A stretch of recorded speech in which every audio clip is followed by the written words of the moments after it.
My question to you is minus 9 plus 9 divided by 9 minus 9. Minus 9 plus 9 will be equal to 0, or divided by 9 minus 9 is equal to 0. 0 by 0 is equal to 0. But in actual math, 0 by 0 is equal to infinity or undefined. But it is incorrect.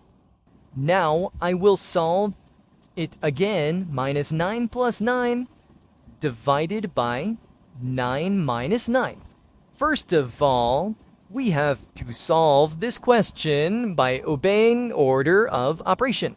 So 9 divided by 9 will be solved. First, minus 9 as it is. 9 by 9 will be equal to 1. And this minus 9 will be unchanged, and we'll have to write it as it is. Now, minus 9 plus 1 will be equal to minus 8 minus 9. Minus 8 minus 9 will be equal minus 7q, which will be our answer.